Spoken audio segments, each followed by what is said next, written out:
ഓം ഗുരുർബ്രഹ്മ ഗുരുർവിഷ്ണു ഗുരുർദേവോ മഹേശ്വര ഗുരു സാക്ഷാത് പരം ബ്രഹ്മ തസ്മൈ ശ്രീ ഗുരവേ നമഃ. എല്ലാ സജ്ജനങ്ങൾക്കും വിനീതമായ നമസ്കാരം. ഇന്ന് ജൂൺ മാസം 5-ാം തീയതി ലോക പരിസ്ഥിതി ദിനമാണ്. നമ്മൾ ജീവിക്കുന്ന ഈ ഭൂമിയെ അതിൻ്റെ എല്ലാ സൗന്ദര്യത്തോടും കൂടി നിലനിർത്തി പോകേണ്ടത് നമ്മുടെ ഓരോരുത്തരുടെയും കടമയാണ്. ശ്രീനാരായണ ഗുരുദേവൻ ഈയൊരു വലിയ സത്യത്തെ നൂറ്റാണ്ടുകൾക്ക് മുൻപ് തന്നെ ലോകത്തിന് വെളിപ്പെടുത്തി കൊടുത്തിട്ടുണ്ട്.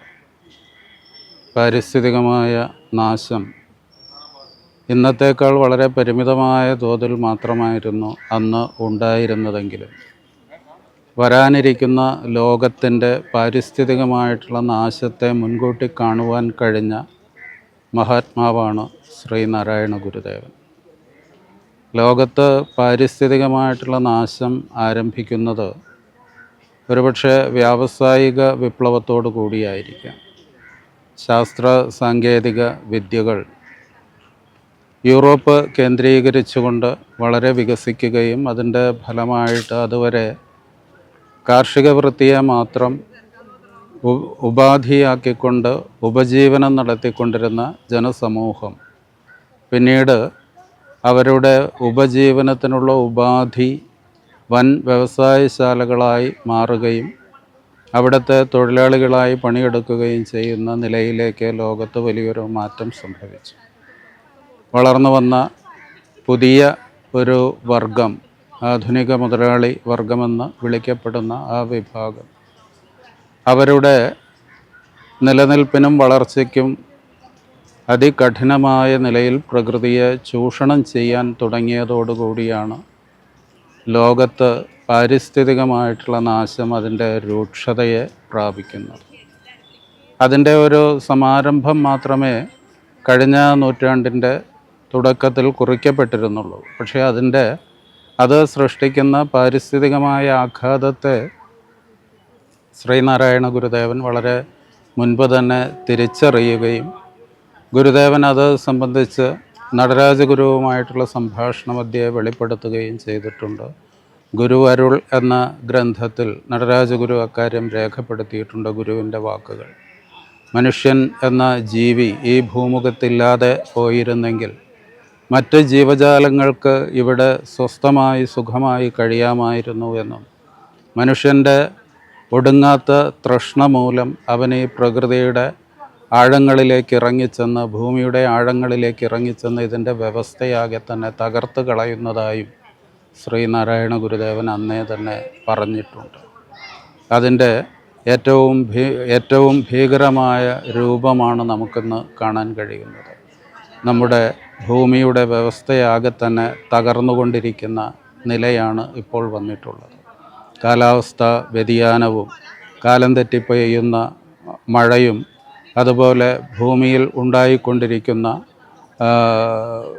ഭൂമി കുലുക്കങ്ങളും അതുപോലെ കടലും പുഴകളുമെല്ലാം മനുഷ്യനാശത്തിനുതകുന്ന നിലയിലേക്ക് അവയുടെ ആഘാതങ്ങൾ സൃഷ്ടിക്കുന്നതുമൊക്കെ ഇന്ന് മനുഷ്യവംശം നേരിട്ടുകൊണ്ടിരിക്കുന്ന, മനുഷ്യവംശം മാത്രമല്ല ഈ ഭൂമിയിലെ ജീവവർഗങ്ങളാകെ നേരിട്ടുകൊണ്ടിരിക്കുന്ന വലിയ ദുരന്തമായി പരിണമിച്ചിരിക്കുകയാണ്. ഇതിനെല്ലാം കാരണം മനുഷ്യൻ എന്ന ജീവിയുടെ പ്രവൃത്തി ഒന്ന് മാത്രമാണ്. ഏതായാലും ഇന്നിപ്പോൾ സംഭവിച്ചുകൊണ്ടിരിക്കുന്നത്, നമ്മുടെ അന്തരീക്ഷം മലിനമാണ്, നമ്മുടെ ജലസ്രോതസ്സുകളെല്ലാം തന്നെ മലിനമായി തീർന്നിരിക്കുന്നു. നമ്മൾ കുടിക്കുന്ന ജലം പോലും ശുദ്ധമായ വെള്ളം നമുക്ക് ലഭ്യമല്ലാത്ത അവസ്ഥ വന്നു ചേർന്നിരിക്കുകയാണ്.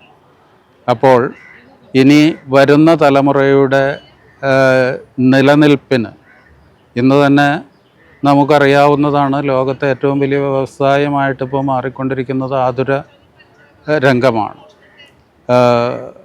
നാടുനീളെ വലിയ ആശുപത്രികളെല്ലാം ഉണ്ടായിക്കൊണ്ടിരിക്കുന്നു. മനുഷ്യൻ്റെ ആരോഗ്യം ക്ഷയിച്ചിരിക്കുന്നു. പ്രകൃതിയിൽ നിന്ന് അകന്നു നിൽക്കുന്ന മനുഷ്യൻ വളരെ പെട്ടെന്ന് തന്നെ രോഗത്തിന് വിധേയരാകുന്ന അവസ്ഥയും വന്നു ചേർന്നിരിക്കുന്നു. അപ്പോൾ നമ്മൾ തന്നെയാണ് ഈ ആതുരാലയങ്ങൾ സൃഷ്ടിച്ചിരിക്കുന്നതും മനുഷ്യനെ രോഗിയാക്കി മാറ്റുന്നതുമൊക്കെ മനുഷ്യൻ്റെ പ്രവൃത്തി മൂലം മാത്രം സംഭവിച്ചിരിക്കുന്നതാണ്. അതുകൊണ്ട് പാരിസ്ഥിതിക ദിനത്തിൽ നമ്മളെന്ന് ചിന്തിക്കേണ്ടത് മനുഷ്യവംശത്തെ ഇനി എങ്ങനെ നിലനിർത്താൻ കഴിയും. ശ്രീനാരായണ ഗുരുദേവൻ പ്രകൃതിയുമായി ഏറെ ചേർന്ന് നിന്ന മഹാത്മാവാണ്. ഗുരു അന്നേ പറഞ്ഞിട്ടുണ്ട്, സമയം കിട്ടുമ്പോഴെല്ലാം നല്ല വൃക്ഷത്തൈകൾ നട്ടുപിടിപ്പിക്കണം, ഫലവുമായി തണലുമായി എന്ന് ഗുരുദേവൻ അരുളി ചെയ്തിട്ടുണ്ട്. എന്ന് മാത്രമല്ല, ഗുരു പ്രകൃതിയുമായി വളരെ ഇണങ്ങി നിന്നിരുന്നു എന്നുള്ളതിൻ്റെ ദൃഷ്ടാന്തങ്ങളാണ് ശ്രീനാരായണ ഗുരുദേവൻ്റെ ഗുരു സംസ്ഥാപനം ചെയ്ത മഹാപ്രസ്ഥാനങ്ങളൊക്കെ തന്നെ.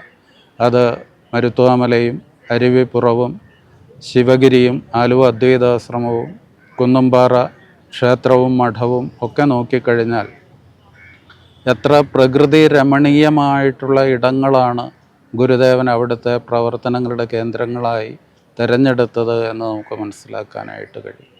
അപ്പോൾ പ്രകൃതിയെ നിലനിർത്തുക മനുഷ്യവംശത്തിൻ്റെ മാത്രമല്ല ഇവിടുത്തെ ജീവി വർഗത്തിൻ്റെ ആകെ തന്നെ നിലനിൽപ്പിന് സഹായകമാകുമാറുള്ള പ്രവർത്തനങ്ങളാണ് ഓരോ വ്യക്തിയും ഇന്ന് ഏറ്റെടുക്കേണ്ടത്. ഗുരു പണ്ടേ പറഞ്ഞതുപോലെ അതിന് നമുക്ക് സാധ്യമാകുന്നത് നല്ല വൃക്ഷത്തൈകൾ വെച്ച് പിടിപ്പിക്കുക എന്നുള്ളതാണ്. ജൂൺ 5 ആലുവ അദ്വൈതാശ്രമത്തിൽ വെച്ച് അദ്വൈതാശ്രമത്തിൻ്റെയും ഗുരുധർമ്മ പ്രചരണ സഭയുടെയും ശ്രീനാരായണ സേവാ സംഘത്തിൻ്റെയും അതുപോലെ മറ്റ് പല ഗുരുദേവ പ്രസ്ഥാനങ്ങളുടെയും ഒക്കെ ആഭിമുഖ്യത്തിൽ ഇവിടെ പരിസ്ഥിതി ദിനം ആചരിക്കുകയുണ്ടായി. ഗുരുധർമ്മ പ്രചരണ സഭയുടെ ജില്ലാ പ്രസിഡന്റ് ശ്രീ ബാബുരാജ് സാറ് അധ്യക്ഷം വഹിച്ച ചടങ്ങിൽ അദ്വൈതാശ്രമത്തിൻ്റെ സെക്രട്ടറി ഉൾപ്പെടെ ശ്രീനാരായണ സേവാ സംഘത്തിൻ്റെ സെക്രട്ടറി ശ്രീ പി രാജൻ ഉൾപ്പെടെയുള്ളവർ പങ്കെടുക്കുകയും അതിൻ്റെ ഭാഗമായി വൃക്ഷത്തൈകളുടെ വിതരണം ഇവിടെ നടന്നു. ശ്രീമൻ നാരായണനെ പോലെയുള്ള പരിസ്ഥിതി പ്രവർത്തകരെ ഇവിടെ ആദരിക്കുകയുണ്ടായി. വൃക്ഷത്തൈകൾ വിതരണവും ഇവിടെ നടക്കുകയുണ്ടായി. തുടർന്നും ഇത്തരം പരിസ്ഥിതിയെ നിലനിർത്തുന്ന ഭൂമിയെ നിലനിർത്തുന്ന പ്രവർത്തനങ്ങൾ അദ്വൈതാശ്രമം മാതൃകയായി നിന്നുകൊണ്ട് തന്നെ മുന്നോട്ടും ഇനിയുള്ള കാലയളവിലും ആ പ്രവർത്തനങ്ങളിൽ ഏർപ്പെടുന്നതാണ്. അതിൻ്റെ ഒരു തുടക്കം നമ്മളിവിടെ കുറിക്കപ്പെട്ടു. ധാരാളം വൃക്ഷത്തൈകൾ എന്ന ആശ്രമ പരിസരത്ത് നമ്മൾ നട്ടിട്ടുണ്ട്. ഇപ്പോൾ ഞാൻ നിൽക്കുന്നത് തന്നെ ഒരു ലഘു വനം നമ്മളിവിടെ ഉണ്ടാക്കിയിട്ടുണ്ട്. ജാപ്പാനീസ് കൃഷിശാസ്ത്രജ്ഞനായ അകിര മിയോവാക്കി എന്ന ആ ശാസ്ത്രജ്ഞൻ്റെ ഒരു സംഭാവനയാണ് മിയാക്കി വനങ്ങൾ സൃഷ്ടിക്കുക എന്നുള്ളത്. അപ്പോൾ അപ്രകാരം ഒരു മിയാക്കി വനം വളരെ ചുരുങ്ങിയ ഒരു സ്ഥലത്ത് അനേക വൃക്ഷങ്ങൾ അടുപ്പിച്ച് വെച്ച് അത് പെട്ടെന്ന് തന്നെ വളർന്ന് ഒരു വനത്തിൻ്റെ ഒരവസ്ഥ സൃഷ്ടിക്കുക എന്നുള്ളതാണ് മിയാവാക്കി വനമെന്ന സങ്കല്പം കൊണ്ട് ഉദ്ദേശിക്കുന്നത്. അതിവിടെ നമ്മുടെ ആശ്രമത്തിൻ്റെ മുറ്റത്ത് തന്നെ അത്തരമൊരു വനം ഇവിടെ സൃഷ്ടിച്ചിട്ടുണ്ട്. അപ്പോൾ ഇതെല്ലാം പരിസ്ഥിതിയുമായി ബന്ധപ്പെട്ട് അദ്വൈതാശ്രമം നടത്തുന്ന പ്രവർത്തനങ്ങളുടെ ഭാഗമാണ്.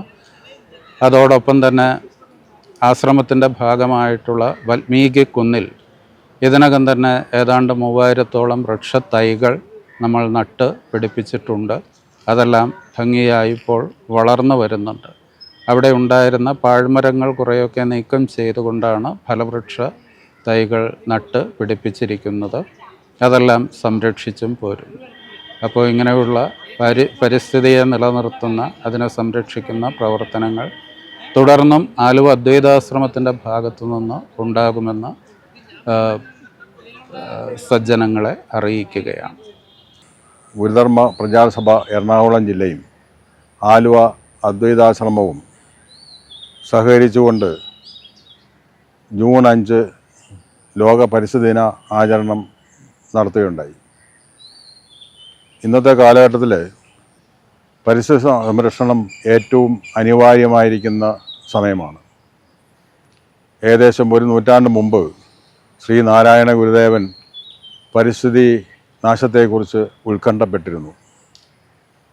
അന്ന് യഥാർത്ഥത്തിൽ ഇവിടെ ഇതേപോലെയുള്ള പരിസ്ഥിതി നാശങ്ങൾ സംഭവിച്ചിട്ടില്ല. എന്നിട്ടും ദീർഘദർശിയായ ശ്രീനാരായണ ഗുരുദേവൻ പരിസ്ഥിതിയെ സംരക്ഷിക്കേണ്ടതിൻ്റെ പ്രാധാന്യത്തെക്കുറിച്ച് അന്ന് തന്നെ ജനങ്ങളെ ഉദ്ബോധിപ്പിച്ചിരുന്നു. പ്രത്യേകിച്ച് എടുത്തു പറഞ്ഞത് വൃക്ഷങ്ങൾ നട്ടുവളർത്തണം, അത് ഫലവൃക്ഷമാകണം, കാരണം അത് തണലുമാകും ഫലവുമാകുമല്ലോ എന്നുള്ളതാണ് ഗുരു ഉദ്ദേശിച്ചത്. ഇത്രയും ദീർഘദർശിയായി ഇത്തരം കാര്യങ്ങൾ പറയാൻ വേറെ ഒരു സന്യാസി ശ്രേഷ്ഠനും അതേവരെ ശ്രമിച്ചിട്ടില്ല എന്നുള്ളത് നമ്മൾ പ്രത്യേകം ശ്രദ്ധിക്കേണ്ടതാണ്. ഇതിൽ ഏറ്റവും എടുത്തു പറയേണ്ട ഒരു കാര്യം, ശ്രീനാരായണ ഗുരുദേവൻ പറയാത്ത ഒരു വിഷയവുമില്ല. ഇപ്പോൾ ശിവഗിരി തീർത്ഥാടനം തന്നെ അഷ്ടലക്ഷ്യങ്ങൾ എല്ലാവർക്കും അറിയാം. ആ അഷ്ടലക്ഷ്യങ്ങളിൽ തന്നെ ഈ പറയുന്ന പരിസ്ഥിതി സംരക്ഷണവും എല്ലാം ഉൾപ്പെടുന്നതാണ്. അതേപോലെ തന്നെ ഒരു നൂറ്റാണ്ട് മുമ്പെന്ന് പറയുമ്പോൾ ഇവിടെ വൃക്ഷങ്ങളൊന്നും അധികം വെട്ടി നശിപ്പിക്കാതിരിക്കുന്നൊരു കാലത്ത് പോലും എവിടെയെങ്കിലും ഒരു വൃക്ഷം മുറിക്കുമ്പോൾ തന്നെ ഗുരു അത് ശ്രദ്ധിച്ചിരുന്നു. വളരെ ചെറിയ ചെറിയ കാര്യങ്ങൾ പോലും ഗുരുവിൻ്റെ ശ്രദ്ധ പതിഞ്ഞിരുന്നു എന്നുള്ളതിന് ഏറ്റവും വലിയ ഉദാഹരണമാണ്. ഗുരുവിൻ്റെ ശ്രദ്ധയില്ലാത്ത ഒരു മേഖലയുമില്ല. അതുകൊണ്ടാണല്ലോ ഗുരു പറഞ്ഞത്, ഈ മനുഷ്യൻ എന്ന ഒരു വർഗം ഇവിടെ ഇല്ലായിരുന്നുവെങ്കിൽ ലോകത്തുള്ള സമസ്ത ജീവജാലങ്ങളും സുഖമായി ജീവിക്കുമായിരുന്നു എന്ന്. ഏതായിരുന്നാലും ഇന്നത്തെ കാലഘട്ടത്തിൽ പരിസ്ഥിതി സംരക്ഷണത്തിൻ്റെ പ്രസക്തി വളരെ വളരെ കൂടി വരികയാണ്. ഇന്ന് മനുഷ്യന് വേണ്ടതെല്ലാം നൽകുന്ന, പ്രത്യേകിച്ച് എടുത്തു പറയേണ്ടത്, മനുഷ്യന് നിലനിൽപ്പിന് ഏറ്റവും അത്യാവശ്യമായിട്ടുള്ളത് പ്രാണവായുവാണ്. നമുക്ക് ആവശ്യമായ പ്രാണവായു ഉൽപ്പാദിപ്പിക്കുന്ന വൃക്ഷങ്ങളാണ്. നമ്മൾ ഉച്ഛ്വസിക്കുന്ന കാർബൺ ഡയോക്സൈഡിൽ നിന്നും കാർബൺ അതിൻ്റെ തടിയും മറ്റ് ഇലകളുമൊക്കെ ആയിട്ട് രൂപപ്പെടുത്തുകയും അതിൽ നിന്ന് ഓക്സിജൻ പുറത്തേക്ക് വിടുകയും ചെയ്യുന്നത് കൊണ്ടാണ് മനുഷ്യർക്ക് മറ്റ് ജന്തുജാലങ്ങൾക്ക് ഒക്കെ ഇവിടെ പ്രാണവായു ലഭിക്കുന്നത്. അങ്ങനെ പറയാൻ തുടങ്ങിയാൽ മനുഷ്യന് വേണ്ടാത്തതെല്ലാം പുറത്തേക്ക് നമ്മൾ ഉപേക്ഷിക്കുന്നു. ഉപേക്ഷിക്കുന്നത് നമ്മൾ ഉപേക്ഷിക്കുന്ന അല്ലെങ്കിൽ നമുക്ക് ആവശ്യമില്ലാത്ത ഈ വസ്തുക്കളെ എല്ലാം തന്നെ നമുക്ക് ആവശ്യമുള്ള വസ്തുക്കളാക്കി മാറ്റിത്തരുന്ന ഈ മഹാവൃക്ഷങ്ങളെ, സസ്യലതാദികളെ ആണ് സത്യത്തിൽ നമ്മൾ കാണപ്പെട്ട ദൈവമായി കാണേണ്ടത്. മഴ പെയ്യിക്കാനും മണ്ണിലേക്ക് ആഴ്ന്നിറങ്ങുന്ന ആ ജലത്തെ ശുദ്ധീകരിക്കുന്നത് ഈ പുൽച്ചെടികളൊക്കെയാണ്. പുൽച്ചെടികൾ പോലും വെട്ടിക്കളയരുത്. വീടിൻ്റെ പരിസരത്തും അതേപോലെ തന്നെ കിണറിൻ്റെ പരിസരത്തുമൊക്കെ ഈ പുൽച്ചെടികൾ നട്ടു വളർത്തിയാൽ മേളിൽ പെയ്യുന്ന മഴവെള്ളം മണ്ണിലേക്ക് ആഴ്ന്നിറങ്ങുമ്പോൾ അതിലുള്ള എല്ലാ മാലിന്യങ്ങളെയും അബ്സോർബ് ചെയ്യുന്നത് ഈ പുൽച്ചെടികളും വലിയ വൃക്ഷങ്ങളുടെ വേരുകളും ഒക്കെയാണ്. അതുകൊണ്ടാണ് നമ്മുടെ കിണറുകളിൽ നല്ല ശുദ്ധജലം ലഭിക്കുന്നത്. അതുകൊണ്ട് കിണറിൻ്റെ പരിസര പ്രദേശങ്ങളിലൊക്കെ ധാരാളം പുല്ലുകളും പിന്നെ പൂച്ചെടികളും അതിൻ്റെ പരിസരത്ത് ഒക്കെ വൃക്ഷങ്ങളുമൊക്കെ നട്ടു വളർത്തുന്നതിൻ്റെ ഒരു പ്രാധാന്യം അതാണ്. പണ്ട് കാലങ്ങളിൽ അതൊക്കെ വളരെ ബുദ്ധിപൂർവ്വം ചെയ്തിരുന്നു. വീടിൻ്റെ പരിസരത്ത് ധാരാളം തുളസി നട്ടു വളർത്തുക, പൂച്ചെടി നട്ടു വളർത്തുക എന്നുള്ള പഴയ കാലത്തെ ഒരു ശീലമായിരുന്നു. അതിൻ്റെ പ്രസക്തിയെപ്പറ്റി അന്ന് എൻ്റെ കുട്ടിക്കാലത്ത് ഇതിനെപ്പറ്റി എനിക്ക് അറിയില്ലായിരുന്നു. പിന്നെ കാലക്രമേണ ഇതിനെപ്പറ്റി പഠിച്ചു വന്നപ്പോഴാണ് മനസ്സിലാകുന്നത്, ഈ അന്തരീക്ഷത്തിലുള്ള കാർബൺ ഡയോക്സൈഡ് ഉൾപ്പെടെ എല്ലാ മാലിന്യങ്ങളും മഴവെള്ളത്തിലെ മണ്ണിലേക്ക് പതിക്കുകയാണ്. ആ മഴവെള്ളത്തിലുള്ള എല്ലാ മാലിന്യങ്ങളെയും വലിച്ചെടുക്കുന്നത് ഈ പുല്ലും പുൽച്ചെടികളും അതേപോലെ തന്നെ ഈ പൂച്ചെടികളും മറ്റ് വൃക്ഷങ്ങളുടെയൊക്കെ വേരുകളാണ്. അങ്ങനെ നോക്കുമ്പോൾ നമുക്ക് ശുദ്ധജലം കുടിക്കാൻ ലഭിക്കുന്നതിനും അതുപോലെ തന്നെ മഴ പെയ്യിക്കുന്നതിനും അതേപോലെ നമുക്ക് എല്ലാ ഭക്ഷണങ്ങളും ലഭിക്കുന്നത് ഈ വൃക്ഷലതാദികളിൽ നിന്നാണ്. അതുപോലെ നമുക്ക് വീട് വയ്ക്കാനാവട്ടെ, ഏത് കാര്യത്തിനും നമുക്ക് വൃക്ഷലതാദികളുടെ ആവശ്യം വളരെ കൂടി വരികയാണിപ്പോൾ. ഇന്നത്തെ ഒരു കാലഘട്ടത്തിൽ നമ്മൾ വൃക്ഷങ്ങൾ നട്ടു വളർത്തണം, അത് ഫലവൃക്ഷങ്ങൾ തന്നെ ആയിരിക്കണം എന്നതിൻ്റെ പ്രാധാന്യം നമ്മൾ ഇനിയും മനസ്സിലാക്കേണ്ടിയിരിക്കുകയാണ്. നമ്മൾ നാണ്യവിളകൾക്ക് വേണ്ടിയിട്ട് ധാരാളം വൃക്ഷങ്ങളും മറ്റുള്ള സസ്യലതാദികളൊക്കെ നട്ടു വളർത്തുമ്പോൾ ഈ ഫലവൃക്ഷങ്ങൾ നട്ടു വളർത്തുന്നത് നമ്മൾ ഉദാസീനത കാണിക്കുകയാണ്. ഒരു കാലത്ത് യുദ്ധകാലത്ത് പ്രത്യേകിച്ചും ആ യുദ്ധം കഴിഞ്ഞ സമയത്ത് നാട്ടിൽ ആവശ്യത്തിന് അരി ഉൾപ്പെടെയുള്ള ഭക്ഷ്യവസ്തുക്കൾ ലഭിക്കാതെ വന്നിരുന്ന കാലത്ത് അന്ന് ധാരാളം മനുഷ്യരുടെ ജീവൻ നിലനിർത്തിയിരുന്നത് ഈ പിന്നെ ഫലങ്ങൾ കഴിച്ചാണ്, ചക്കയും മാങ്ങയും ഉൾപ്പെടെയുള്ള ഈ ഫലവൃക്ഷങ്ങളെ ആശ്രയിച്ചാണെന്ന് മനുഷ്യരുടെ ജീവൻ നിലനിർത്തിയിരുന്നത് എന്ന് നമ്മൾ പ്രത്യേകം സ്മരിക്കേണ്ടതാണ്. ഇനിയുള്ള ഭാവിയിലും ഈ പറയുന്നത് പോലെ ആൾക്കാർ ഇപ്പോൾ റബ്ബറൊക്കെ വെട്ടിമാറ്റിയിട്ട് ആൾക്കാർ പിന്നെ ഫലവൃക്ഷങ്ങൾ നട്ടു വളർത്തി നല്ല വരുമാനം ഉണ്ടാക്കാൻ തുടങ്ങിയിട്ടുണ്ട്. റബ്ബറിനെന്ന് പറയുമ്പോൾ ഇൻ്റർനാഷണൽ മാർക്കറ്റിലെ വില അനുസരിച്ച് ഇവിടെ ഫ്ലക്ച്വേഷൻ വരികയും അതിന് ഒരുപാട് പിന്നെ അത് പ്രോസസ്സ് ചെയ്തെടുക്കുന്നതിന് ഒരുപാട് ചിലവും വരുന്നുണ്ട്. എന്നാൽ നമ്മൾ പ്ലാവ് ഉൾപ്പെടെയുള്ള മാവ് ഉൾപ്പെടെയുള്ള വൃക്ഷങ്ങൾക്ക് നട്ടു വളർത്തുമ്പോൾ നമുക്ക് ചിലവ് വളരെ കുറയുകയാണ്. അതിന് പ്രത്യേകിച്ച് പരിചരണ ചിലവൊന്നും അധികം വരുന്നില്ല.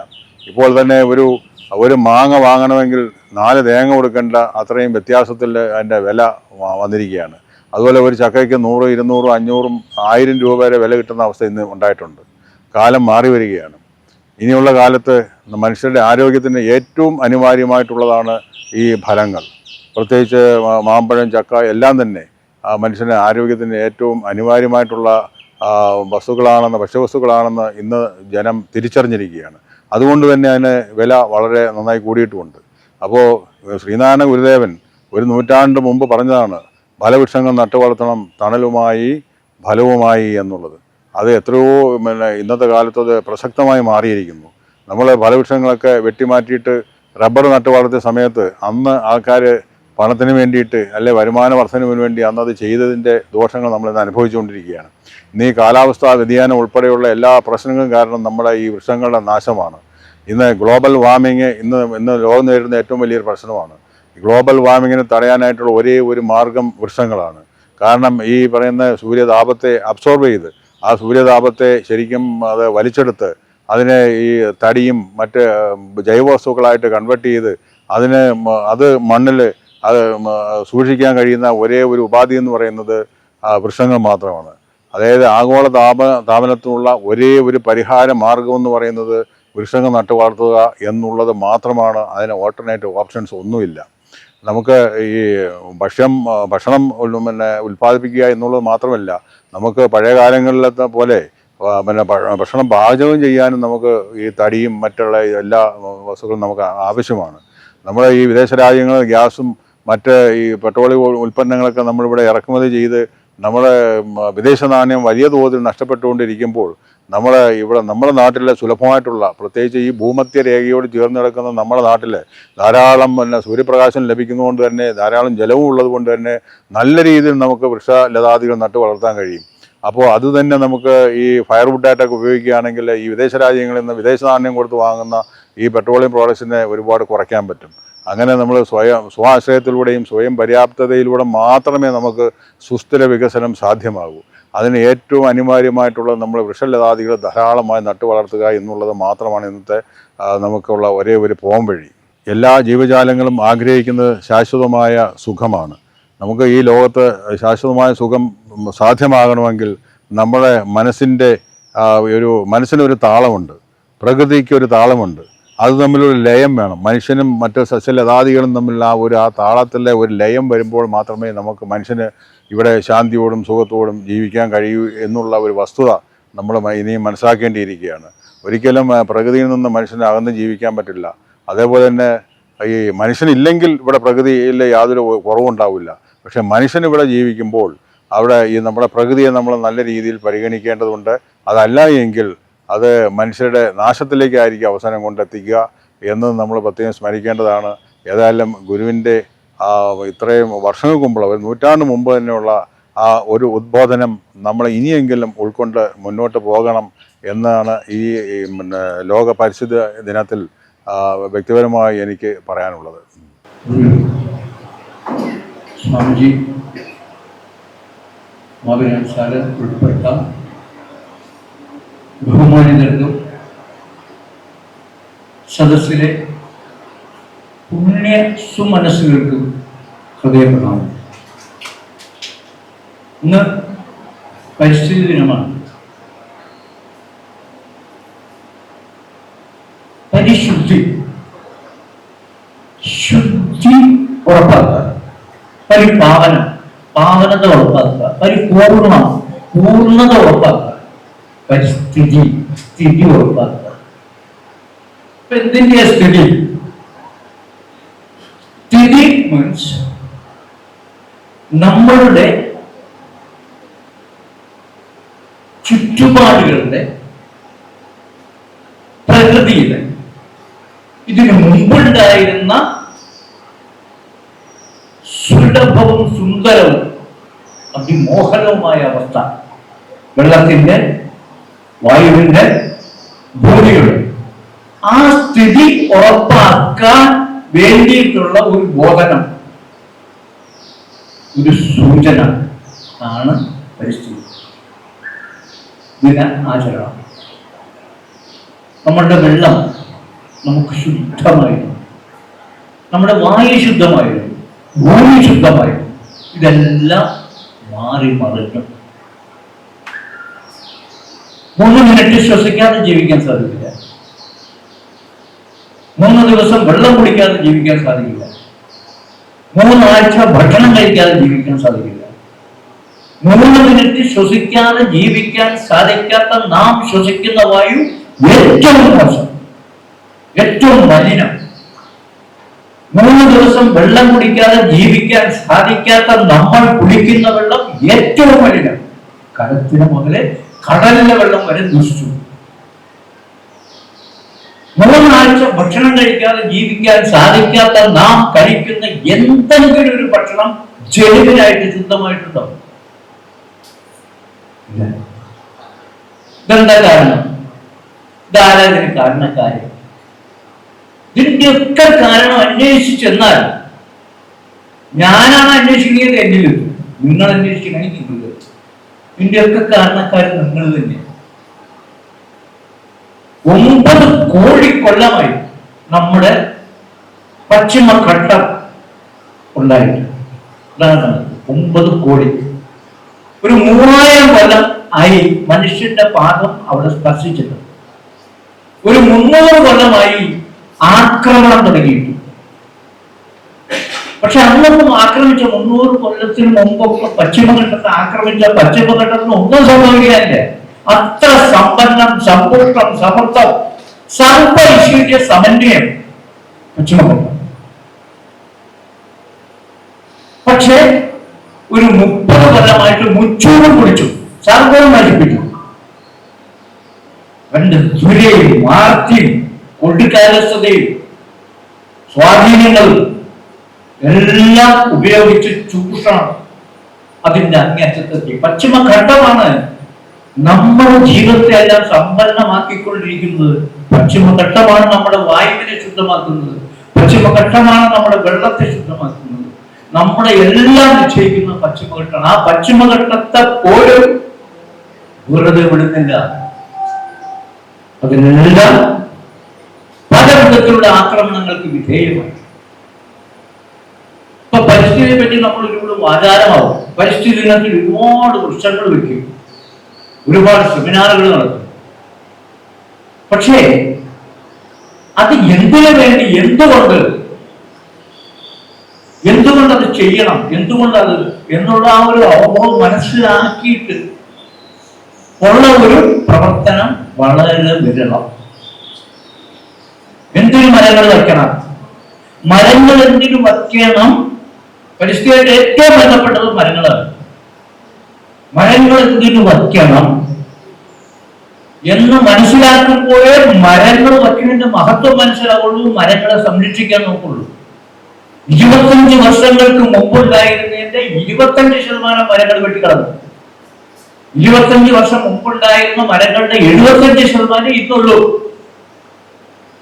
25 വർഷം മുമ്പുണ്ടായിരുന്ന മരങ്ങളിലേക്കാൾ 25% കൂടി കൂടുതൽ ഉണ്ടാകേണ്ട സന്ദർഭത്തിലാണ് അത് വെട്ടി 25% കളഞ്ഞത്. മനുഷ്യന്റെ ജീവജാലങ്ങളുടെ ഒക്കെ വർധനവിനനുസരിച്ച് മരങ്ങളുടെ വർധനം ഉണ്ടാകണം. എന്നാലേ ഒരു സന്തുലിതാവസ്ഥ നിലനിർത്താൻ പറ്റുള്ളൂ. നമ്മളുടെ ആവശ്യത്തിനുള്ള ശുദ്ധവായു ലഭ്യമാകണമെങ്കിൽ മരങ്ങൾ വേണം. ഒരു മനുഷ്യന് ഒരു ദിവസം ശ്വസിക്കാൻ 640 ഗ്രാം ഓക്സിജൻ വേണമെന്നുള്ള ഒരു കണക്ക്. ഒരു വൃക്ഷം ഒരു 38-40 ഗ്രാം ഓക്സിജൻ തരുന്നു. ഏകദേശം ഒരു 16-17 വൃക്ഷങ്ങൾ വേണം ഒരാൾക്ക് ശ്വസിക്കാൻ.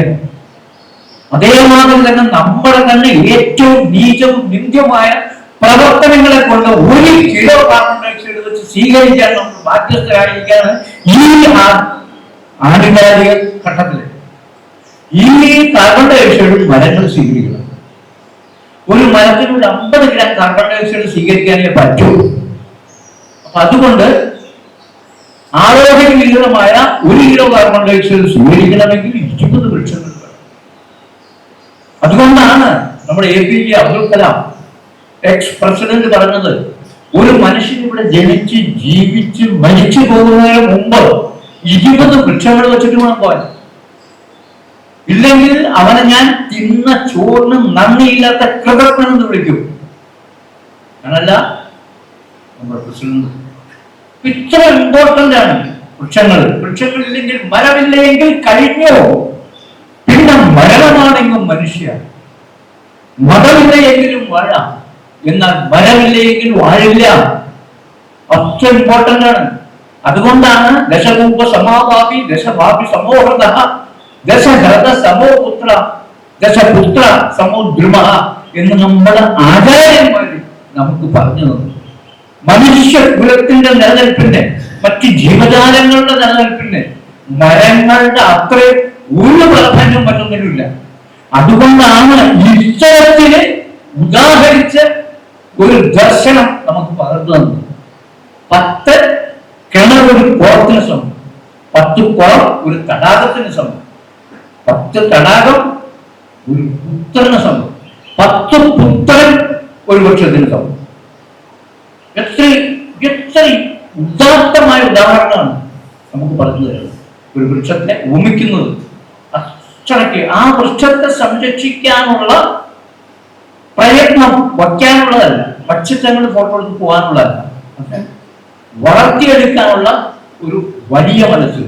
പണ്ടൊക്കെ നമ്മളുടെ അമ്പലങ്ങളുടെയൊക്കെ മുമ്പിലും വലിയ വലിയ സ്ഥലങ്ങളുടെയൊക്കെ ഈ മൈതാനങ്ങളുടെയൊക്കെ സൈഡിലും ഒക്കെ ആര് വെച്ച് പിടിപ്പിച്ചിട്ടുണ്ട്. ആരാണ് ഏറ്റവും കൂടുതൽ ഓക്സിജൻ നമുക്ക് തരുന്നത്? ഇപ്പൊ ചില സ്ഥലങ്ങളിലൊക്കെ പറഞ്ഞേക്കാം അതൊന്നുമില്ല, അതൊക്കെ സാധാരണമായിരിക്കും. അല്ല, ആരാണ് ഏറ്റവും കൂടുതൽ? അതുകൊണ്ടാണ് അമ്പലങ്ങളുടെ മുമ്പിലും ആള് കൂട്ടിനൊക്കെ ആര് വെച്ച് പിടിപ്പിക്കുന്നത്, അവിടെ വരുന്ന ഓക്സിജന്റെ ഷോർട്ടേജ് നികത്താൻ വേണ്ടിയിട്ട്. അതുകൊണ്ടാണ് നമ്മുടെ ആചാര്യന്മാർ നമ്മൾക്ക് പറഞ്ഞു തന്നത്, മൂലതോ ബ്രഹ്മരൂപായ മധ്യതോ വിഷ്ണുരൂപിണി അഗ്രതോ ശിവരൂപായ വൃക്ഷരാജായതേ നമഃ. അവര് വെറുതെ പറഞ്ഞല്ല, അവർക്കത് പറയാതെ പറ്റില്ല. മൂലതോ ബ്രഹ്മരൂപായ, ഏറ്റവും അടിയിൽ ബ്രഹ്മാവ്, മധ്യതോ വിഷ്ണുരൂപിണി, മധ്യത്തിൽ വിഷ്ണു, അഗ്രതോ ശിവരൂപായ, അഗ്രത്തിൽ ശിവൻ. ഈ 3 ദേവതമാർ അധിവസിക്കുകയാണ് ആരില്. അതുകൊണ്ട് ആരിനെ വലം വെച്ച് നമസ്കരിക്കുമ്പോൾ ഈ 3 ദേവതമാരെയും കൂടി നമ്മൾ നമസ്കരിക്കുകയാണ്. അങ്ങനെ ചെയ്യാതിരിക്കാൻ പറ്റാത്ത രീതിയിലുള്ള ധർമ്മമാണ് ആര് ചെയ്യുന്നത്. നമസ്കരിക്കുകയും പറ്റും. അതുകൊണ്ട് അപ്പൊ അങ്ങനെയൊക്കെ ഉള്ള അവബോധം ഉണ്ടായാലേ വൃക്ഷങ്ങൾ വെച്ച് വളർത്താനുള്ള മനസ്സുണ്ടാവുള്ളൂ. ഇതെല്ലാം വെട്ടിക്കളഞ്ഞുകൊണ്ടിരിക്കണം. നിസ്സാരമായ ആവശ്യം മതി, ഒന്നും നോക്കില്ല, വെട്ടിക്കളയും. അപ്പൊ ആ ഒരു മനസ്സിലേക്ക് മാറ്റം വരണം. എന്താണ് വൃക്ഷങ്ങൾ? അതേമാതിരി തന്നെ നമ്മുടെ ജലസ്രോതസ്സുകൾ, പുഴ, തോട്, കുളം, കിണറ്, ഈ വക എല്ലാ ജലസ്രോതസ്സുകളും മലിനമാക്കപ്പെട്ടു. അപ്പൊ നിങ്ങൾ കണ്ടു, ലക്ഷക്കണക്കിന് മനുഷ്യങ്ങൾ ചത്തുപൊങ്ങി. ലക്ഷക്കണക്കിന്. ഇതൊക്കെ അനുഭവിക്കാതെ പറ്റുമോ? ശ്വാസം മുട്ടി ഇത്രയും ജീവികൾ ഒന്നിച്ചു മരിക്കേണ്ട ഒരു സാഹചര്യം വരുമ്പോ ഒന്നും അനുഭവിക്കാതെ പോകാൻ പറ്റില്ല. വരുന്ന തലമുറ, ജനിക്കാൻ പോകുന്ന കുഞ്ഞു പോലും അനുഭവിക്കേണ്ടി വരുന്ന ഏറ്റവും മഹാപാതകമാണ് ഇതെല്ലാം. ഇതൊക്കെ മനുഷ്യൻ ചെയ്തു കൂട്ടുന്നതാണ്. വളരെയധികം ശ്രദ്ധിക്കേണ്ട കാര്യങ്ങളാണ്. അതായത് നമ്മൾ കാണണം, നമ്മൾ കേൾക്കണം. 2 കണ്ണ് പുറത്തേക്ക്, 2 കാത് പുറത്തേക്ക്. ഇതൊക്കെ കൂടുതൽ കാണാൻ, കൂടുതൽ അറിയാൻ, കൂടുതൽ കേൾക്കാൻ.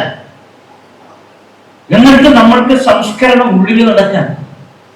ഇവിടെയുള്ള എല്ലാ പ്രകൃതി അപജയങ്ങളുടെ മൂലകാരണം അന്വേഷിച്ച് ചെല്ലുമ്പോൾ ഞാൻ നേരത്തെ പറഞ്ഞു, അത് നമ്മളിലേക്ക് തന്നെയാണ് വരുന്നത്. നമ്മളുടെ തന്നെ തെറ്റായ പ്രവർത്തനങ്ങളും ചിന്താഗതികളും എല്ലാം കൊണ്ടാണ് ഇത് വരുന്നത്. അപ്പൊ അത് തിരുത്താനുള്ള ഒരു സന്ദർഭമാണ്, നമ്മുടെ പ്രകൃതിയെ പറ്റി അറിയാനുള്ള ഒരു സന്ദർഭമാണ്. അതിനോടുള്ള വിധേയത്വം നമുക്ക് ഉണ്ടാകേണ്ടത് മനസ്സിലാക്കിക്കൊണ്ടുണ്ടാകേണ്ട സന്ദർഭമാണ്. അതിനുള്ള സാഹചര്യങ്ങളാണ് നമ്മൾ ഒരുക്കുന്നത്. വന്യജീവൻ ഒതുക്കി സ്വജീവിതം ധന്യമാക്കും അവലെ വിവേകികൾ. കുമാരനാശൻ പറഞ്ഞ മാതിരി, ഇതേമാതിരി നമ്മൾ ഗുരു പറഞ്ഞു തന്നു. ഇതെല്ലാം നമ്മൾ സ്വയം ശീലിച്ച് സ്വയം സംസ്കരണം വരുത്തി മുമ്പോട്ട് പോകുന്നതാണ്. അതിന് ഏറ്റവും കൂടുതൽ കടമ സമൂഹത്തിലെ സ്ത്രീകൾക്കാണ്, അമ്മമാരാണ് സമൂഹത്തിന്റെ നട്ടല്. അമ്മമാരാണ് അടുത്ത തലമുറയെ വളർത്തിയെടുക്കുന്നത്. അമ്മമാരെ കണ്ടാണ് മറ്റുള്ള കുട്ടികൾ പഠിക്കുന്നത്. അച്ഛന്മാരെ കണ്ടല്ല കൂടുതൽ അമ്മമാരെ. കാരണം ഒരു കുട്ടി ഏറ്റവും കൂടുതൽ കഴിയുന്നത് അമ്മയോടൊത്താണ്. അവൻ PhDക്ക് പഠിക്കട്ടെ, IAS കൊണ്ട് എന്തോ ആവട്ടെ, അവൻ അമ്മയോടൊപ്പമാണ് കൂടുതൽ കഴിയുന്നത്. അവൻ അറിയാതെ തന്നെ അമ്മയെ വാച്ച് ചെയ്യാണ്, അമ്മയെ റെഡിയാണ്, അമ്മയെ ഉൾക്കൊള്ളുകയാണ്. അതുകൊണ്ട് ഏറ്റവും ശുദ്ധമായ ജീവിതം, പ്രകൃതിയോടുള്ള വിധേയത്വം എല്ലാം അറിഞ്ഞ് ഉൾക്കൊണ്ട് പോകുന്ന, പ്രകൃതി ആരാധിക്കുന്ന ഒരു മനസ്സുള്ള അമ്മ, അങ്ങനെയുള്ള അമ്മയെ കണ്ടുപിടിക്കുന്ന മക്കള് തീർച്ചയായിട്ടും ഈ പ്രകൃതിയെ അറിയാതെ പോവില്ല, പ്രകൃതിക്ക് ഉപദ്രവങ്ങൾ ചെയ്യില്ല. അതുകൊണ്ട് നമ്മുടെ കുട്ടികളെയൊക്കെ ഈ പ്രകൃതിയോട് അടുപ്പിക്കാനുള്ള ബാധ്യത ഏറ്റവും കൂടുതൽ അമ്മമാർക്കാണ്. അവരാണ് കൂടുതൽ കാണുന്നത്, അവരാണ് കൂടുതൽ കേൾക്കേണ്ടത്. ഇതൊക്കെ തുറന്നു വെച്ചേക്കാണ് ഏറ്റവും ശുദ്ധമായ സംസാരങ്ങൾ നമ്മുടെ മക്കളെ പഠിപ്പിക്കാൻ. കാരണം എന്താ വെച്ച് കഴിഞ്ഞാൽ ഇപ്പോ ആ സംസ്കാരത്തിൽ കൂടെ വളർന്നാലേ ഇതൊക്കെ ഉണ്ടാവും. ഒന്നുണ്ടായാൽ അതിനോട് ചുറ്റും ബാക്കിയുള്ളതൊക്കെ ഉണ്ടാവും. ഒരുപാട് സമൂഹത്തിൽ കാണുന്നുണ്ട്, അതുകൊണ്ട് ഇതൊക്കെ പറയുന്നത്. ധാരാളം കാണുക, ധാരാളം കേൾക്കുക. പക്ഷെ രണ്ട് ചുണ്ടുകൾക്കും പല്ലുകൾക്കും ഉള്ളിൽ ബന്ധനസ്ഥനാണ് നാവ്. അതുകൊണ്ട് സൂക്ഷിച്ച് സംസാരിക്കുക. ആവശ്യമില്ലാത്തതൊന്നും പറയരുത്, മക്കൾ കേൾക്കരുത്. നല്ലത് മാത്രം പറയുക, ശുദ്ധമായത് സത്യം മാത്രം പറയുന്ന ഒരു ശീലം മക്കൾ ഉണ്ടാവണമെങ്കിൽ അമ്മമാര് സത്യമേ പറയാം. അമ്മ എന്നൊക്കെ പറഞ്ഞു കഴിഞ്ഞാൽ വീട്ടിലെ നിലവിളക്കണം. ആ നിലവിളക്ക് എപ്പോഴും കത്തി നിൽക്കണം, കരിന്തിരി കത്തരുത്, കെട്ടിരിക്കരുത്. അപ്പൊ ആ വെളിച്ചത്തിലാണ് ആ കുടുംബത്തിൽ എല്ലാവരും അന്യോന്യം കാണുന്നത്. ആ സംസ്കാരമാണ് കുട്ടികളിൽ രൂപപ്പെടുന്നത്. അപ്പൊ എന്തിനോടായാലും, പ്രകൃതിയോടായുള്ള വിദ്വേഷത്വമായാലും, പ്രകൃതി എല്ലാം തന്നെയായാലും, പ്രകൃതിയോടുള്ള ആരാധനയായാലും, അതെല്ലാം നമ്മൾ കുട്ടികളിലേക്ക് വളർത്താൻ നമ്മൾ തന്നെ പ്രയത്നിക്കണം. നമ്മൾ അതിന് പാഠമാകാൻ അവർക്ക് വായിക്കാനുള്ള ഒരു പുസ്തകമായി തീരണം അമ്മമാർ. എവിടെ ആ സംസ്കാരമാണ് കുഞ്ഞുങ്ങളിലേക്ക് പകരുന്നത്. ഈ പ്രകൃതിയോട് പ്രതിബദ്ധതയുള്ള ഈ ഭൂമിയെ, മണ്ണിനെ, വെള്ളത്തെ, വായുവിനെ എല്ലാം ആരാധിക്കുന്ന ഒരു സംസ്കാരമായിരുന്നു നമ്മൾ. എല്ലാം ഈശ്വരത്തിന്റെ കണ്ടിരുന്നത്. ഈ പ്രകൃതി അമ്മയാണ്, അച്ഛനാണ്, ഗുരുവാണ്, ദൈവമാണ് എന്നുള്ള ബോധം നമ്മളിൽ ഉണ്ടായി നമ്മുടെ മക്കളെ പഠിപ്പിക്കുന്നു. അപ്പോഴേ അവർക്ക് ആ ഒരു ബോധം ഉണ്ടാവും. അതിനുള്ള എല്ലാ ആർജവും ഊർജവും നമുക്ക് ഉണ്ടാകേണ്ട, നമ്മൾ അറിഞ്ഞ് പഠിച്ചുണ്ടാക്കേണ്ട ഒരു ദിവസമാണ് ഇന്ന്. നമ്മുടെ ചുറ്റുപാടുകളൊക്കെ ശുദ്ധമായിരിക്കാൻ, നമ്മളുടെ പെരുമാറ്റങ്ങളിലുള്ള വൈവിധ്യങ്ങൾ മാറ്റി ശുദ്ധമായ രീതിയിലുള്ള ചുറ്റുപാടുകളെ സമ്പന്നമാക്കാനുള്ള പ്രയത്നം ഉണ്ടാകും. ഇന്നൊക്കെ ഒരുപാട് പ്രതിജ്ഞയൊക്കെ എല്ലാവരും ചൊല്ലാണ്. ഇവിടെ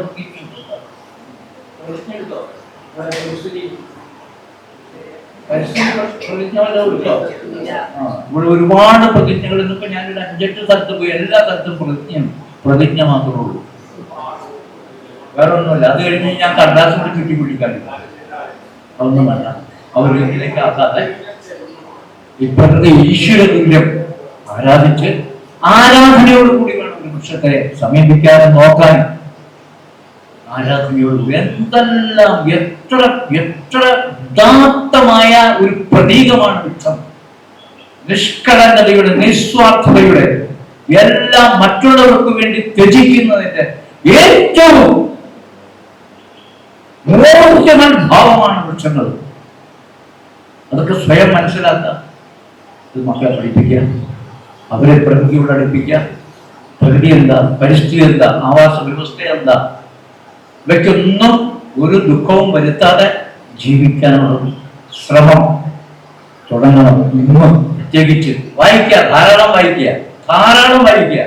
ആ ഒരു സംസ്കാരം ഉണ്ടാവുന്നത് ധാരാളം വായിച്ച് ഈ പ്രകൃതി എന്താണെന്ന് ഇതിന്റെ കൂട്ടമായ അവസ്ഥകൾ എന്തെല്ലാമാണ് ഈ പ്രകൃതി. നമ്മളിപ്പോ കാണുന്നേക്കാളൊക്കെ എത്ര പതിനായിരക്കണക്കിന് ഇരട്ടി പ്രതിഭാസങ്ങളെ കൊണ്ട് സമ്പന്നമാണ് ഈ പ്രകൃതി.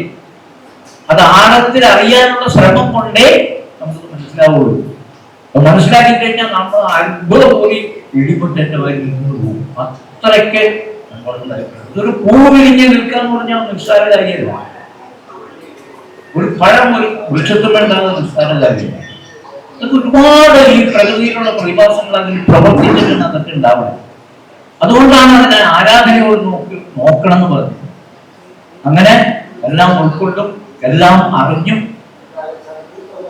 ഈ പരിസ്ഥിതി ദിനത്തിന്റെ പ്രത്യേകതകൾ ഉൾക്കൊള്ളാനുള്ള എല്ലാ അനുഗ്രഹങ്ങളും നിങ്ങൾക്ക് ഉണ്ടാകട്ടെ എന്ന പ്രാർത്ഥനയോടെ നമസ്കാരം.